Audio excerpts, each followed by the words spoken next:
ನಮ್ಮ ತಂದೆಯನ್ನು ಮತ್ತೆ ಅತ್ತೆಯನ್ನು ಕೊಲ್ಲಿಕ್ಕೆ ಮತ್ತೆ ಅಲ್ಲ, ಸಂತೋಷ್ ಸೌಜನ್ಯ ರಾವ್ ಕೊಲ್ಲಿಕ್ಕೆ ಸಂತೋಷ್ ರಾವ್ ಅವರ ಲೆಕ್ಕದಲ್ಲಿ ನಾನು ಹೇಳುದು. ಬೆಟ್ಟದಲ್ಲಿ ಕೂತಿದ್ದ, ಸಂಶಯಾಸ್ಪದವಾಗಿದ್ದ.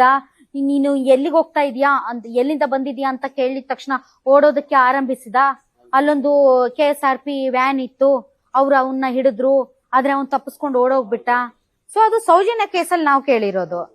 ಆನೆ ಮಾವುತ ಅಂದ್ರೆ ನಿಮ್ಮ ತಂದೆಯ ಕೇಸಲ್ಲಿ ಸಂತೋಷ್ ರಾವ್ ಎಲ್ಲಿಂದ ಬಂದ?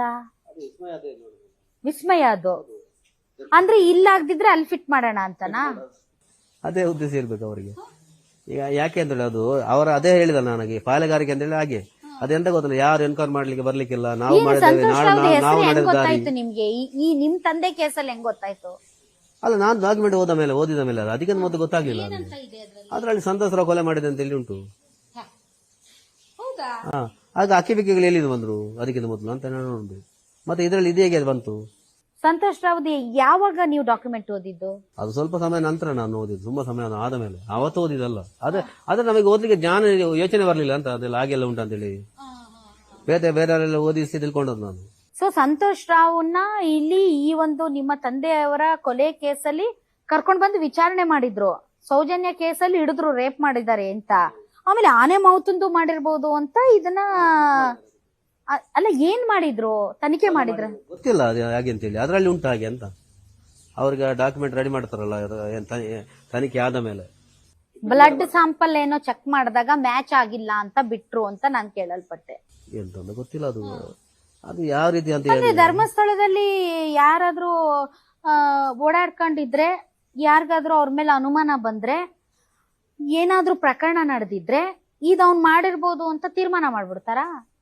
ಅಲ್ಲ ನಾನ್ ಕೇಳೋದಪ್ಪ, ಈಗ ಯಾರೋ ಒಬ್ನು ಬರ್ತಾನೆ ದೇವ್ರ ದರ್ಶನಕ್ಕ ಅಂತ ಬರ್ತಾನೋ, ಬೇರೆ ಎದಕ್ ಬರ್ತಾನೋ ಒಟ್ಟ ಧರ್ಮಸ್ಥಳಕ್ಕೆ ಬಂದಾಗ ಅವನು ಅನುಮಾನಾಸ್ಪದವಾಗಿ ಓಡಾಡ್ಕೊಂಡಿದ್ದ ಅಂದರೆ, ಯಾವ್ದಾದ್ರು ಕೇಸು ಪೊಲೀಸ್ ಸ್ಟೇಷನ್ ಅಲ್ಲಿ ದಾಖಲಾಗಿದ್ರೆ ಅದಕ್ಕೆ ಅವನೇ ಇರ್ಬೋದು ಅಂತ ತೀರ್ಮಾನ ಮಾಡ್ಬಿಡ್ತಾರ ಪೊಲೀಸರು. ಅದು ಆಡ್ಲಿದ್ದು ಹಾಗೆ ಉಂಟಲ್ಲ ಪೊಲೀಸ್ಗಳಿರ್ಲಿ. ಅದೇ ಆನೆ ಮಾವುತ ಕೇಸಲ್ಲಿ ಇವನು ಬ್ಲಡ್ ಸ್ಯಾಂಪಲ್ಸ್ ಮ್ಯಾಚ್ ಆಗ್ತಾ ಇಲ್ಲ ಅಂತ ಸೌಜನ್ಯ ವಿಚಾರದಲ್ಲಿ ಅವ್ನ್ ಫಿಟ್ ಮಾಡಿದ್ರ? ಏನಪ್ಪ ಬಹಳ ಕನ್ಫ್ಯೂಸ್ ಆಗ್ತಾ ಇದೆ. ಅಲ್ಲಿ ಒಂದು ಅಕ್ಕಿ ಬಿಕ್ಕಿಗಳು, ಇಲ್ಲಿ ಒಂದು ಸಂತೋಷ್ ರಾವ್, ಮತ್ತೆ ನಮ್ಮ ಜಾಗದಲ್ಲಿ ಆ ಹೋಟ್ಲ್ ಕಟ್ಟಿದ್ದು. ಈಗ ಅವ್ರು ಹೇಳ್ತಾರೆ ಅಕ್ಕಿ ಬಿಕ್ಕಿಗಳು ಮಾಡಿದ್ರೆ ಅಲ್ಲಿ ಹೋಟ್ಲ್ ಇಲ್ಲ ಆಗಿದೆ. ಅದು ಈಗ ನಮ್ಮ ಜಾಗ ನಮಗೆ ಬಿಟ್ಕೊಡ್ಬೇಕಿತ್ತಲ್ಲ, ಅವರು ಅಕ್ಕಿ ಬಿಕ್ಕಿಗಳು ಮಾಡ್ದಂತ ಇರ್ಲಿ. ಈಗ ಅವರೇ ಬಿಲ್ಡಿಂಗ್ ಕಟ್ಟಿದಲ್ಲಿ. ಈಗ ಆ ಜಾಗ ನಿಮ್ದಲ್ಲ ಅನ್ನೋದಕ್ಕೆ ಅವ್ರು ಹೇಳ್ತಿರೋದೇನು? ಅವರು ಹೌದು ನಮ್ಮ ಜಾಗ ಅಂತ ಹೇಳಿ ಅವ್ರು ಹೇಗೆ ಹೇಳುದು, ಜಾಗ ಅಂತ ಹೇಳುದು ಈಗ ಜನಗಳಿಗೆ ಕ್ರಿಯೇಟ್ ಮಾಡಿ ಕಳಿಸಿದಂತದ್ದು. ಯಾವುದು ನಮ್ಮ ಜಾಗ ಅಂತ ಹೇಳಿ. ಯಾರ ಹೆಸರು ಮೇಲಿದೆ ಈಗ ಜಾಗ ಹರ್ಷೇಂದ್ರ ಹೆಸರಲ್ಲಿ ಕಾಣ್ತಾ ಉಂಟು ಈಗ. ಹೌದಾ?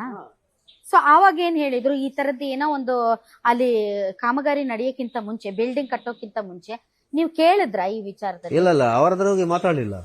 ಅದಕ್ಕೆ ಅದೇ ನಾನು ಹೇಳಿದಲ್ಲ, ತಂದೆ ತಾಯಿ ಈಗ ತಂದೆ ಮತ್ತೆ ಅತ್ತೆ ತೀರೋ ಟೈಮಲ್ಲಿ ಆ 3 ದಿನ ಹೋದದ್ದು ಮಾತ್ರ. ಆಮೇಲೆ ನಾವು ಹೋಗ್ಲಿಲ್ಲ, ಅವ್ರು ಸಹ ಕರೀಲಿಲ್ಲ, ಆ ವಿಚಾರಕ್ಕೆ ಹೋಗ್ಲಿಲ್ಲ. ಯಾಕೆಂತೇಳಿ ನಾವು ಬಿಟ್ಟು ಭೂಮಿ ಮೇಲೆ ಆಸೆ ಇರ್ಲಿಲ್ಲ. ಆಸೆ ಇತ್ತು, ಅದ್ರಲ್ಲಿ ಎನ್ಕ್ವೈರಿ ಮಾಡೋದು ಹೇಗೆ, ವಿಚಾರ ಮಾಡೋದು ಹೇಗೆ, ಅವ್ರದ್ದು ಮಾತಾಡೋದು ಹೇಗೆ. ಈಗ ಆ ಟೈಮಲ್ಲಿ ಹೋಗಿದ್ರೆ 2 ಸಲ ಹೋಗಿದ್ರೆ ನನಗೆ ಗೊಂದಾಗ್ತಿತ್ತು, ನಾನು ಸಹ ಬಿಡ್ತಾರ. ಈಗ ನಾನು ಒಂದು ಧೈರ್ಯ ಈಗ ಹೋಗಿ ಅಷ್ಟು ಈಸಿನಾ?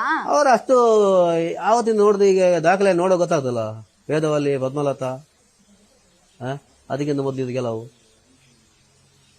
ಅದು ಓದ್ತಾ ಹೋದ್ರೆ ತುಂಬಾ ಈಗ 2 ದಿನ ಬೇಕಾಗುದಿಲ್ಲ ಕೂತ್ಕೊಂಡ್ರೆ.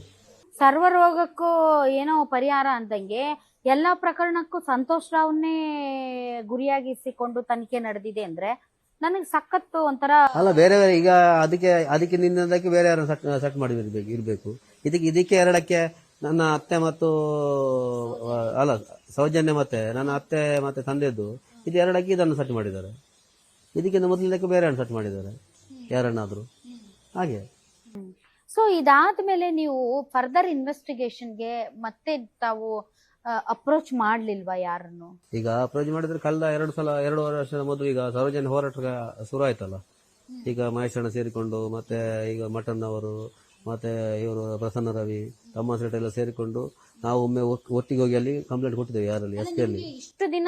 ಇಷ್ಟು ದಿನ ನೀವು ಈ ವಿಚಾರದಲ್ಲಿ ಏನು ಮಾತಾಡದೇ ಇರೋರು ಇದ್ದಕ್ಕಿದ್ದಂತೆ 2-3 ವರ್ಷದಲ್ಲಿ ಹೆಂಗೆ ನಿಮ್ಗೆ ಅಷ್ಟೊಂದು ಕಾನ್ಫಿಡೆನ್ಸ್? ಅಲ್ಲ ಈಗ ಇವರು ಸೌಜನ್ಯ ಹೋರಾಟಗಾರರು ಇರುವಾಗ ನಮಗೆ ಅವರು ಉರಿ ತುಂಬಿಸ್ತಾರೆ, ಧೈರ್ಯ ಕೊಟ್ಟಿದ್ದಾರೆ.